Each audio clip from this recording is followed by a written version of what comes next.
Unang-una, yung pag-issue ng subpoena, sinabi na namin na talaga hindi kami sang-ayon sa ganun.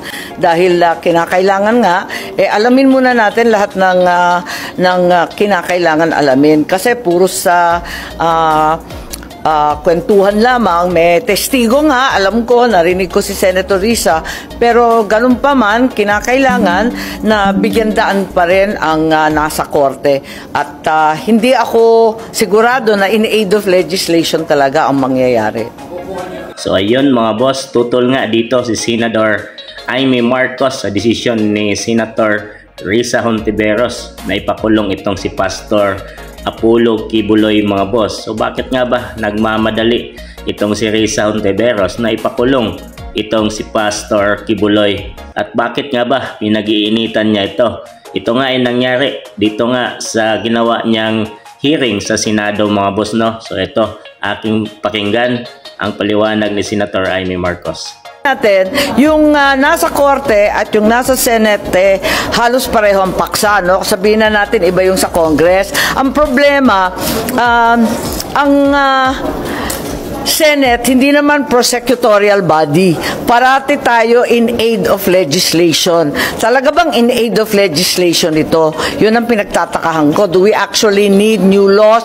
Is that really the intended goal? So, kahit ako'y miyembro at naninindigan sa Committee on Women, gusto ko pa rin na may due process sa bawat isa. Ma'am, pero di ba yung pagpapatawag kay Pastor Kibuloy, that's part of due process na ipaliwanag niya yung side niya. Oo naman, pero yung sabay-sabay mong kinakasuhan, pwede rin magdahilan na hindi naman dapat sabay-sabay. Higit sa lahat, may pending na sa court, pare-pareho naman yung paksa, bakit uulitin pa? How do you respond to observations na iba yung magiging trato kay Apollo Kibuloy and then doon kay senior yun sa Surigao, Senior Aguila? Siya na-contempt, kahit na nag-attend siya, na-contempt siya kasi sabi ng mga senador, di siya nagsasabi ng totoo. Tama, pero straightforward yun. Walang kahalong prangkisa, walang kahalong issue mula sa US tungkol sa foreign exchange, walang kahalong sexual harassment at iba pang kaso mula sa ibang jurisdiction. Magulo ito Kaya nagugulat kami, ba't naman sabay-sabay? May kumukuyog ba?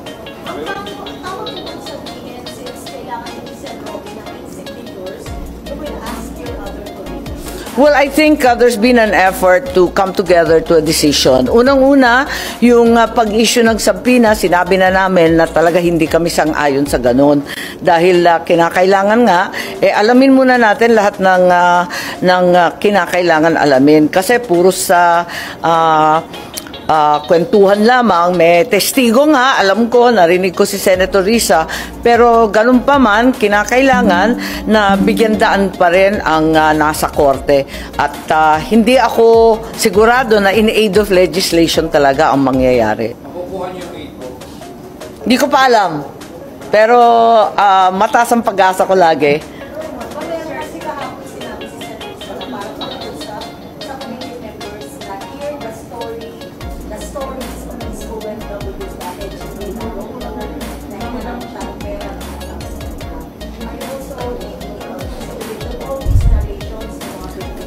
Oo naman, nakikinig naman tayo sa lahat. Pero wala pa akong nakikitang in aid of legislation kasi.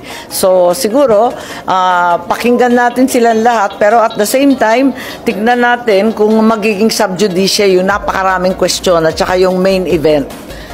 Yung main concern may end up being a judicial question. So baka patong-patong na yan at hindi nakarapat-dapat. Hindi ko narinig pasensya.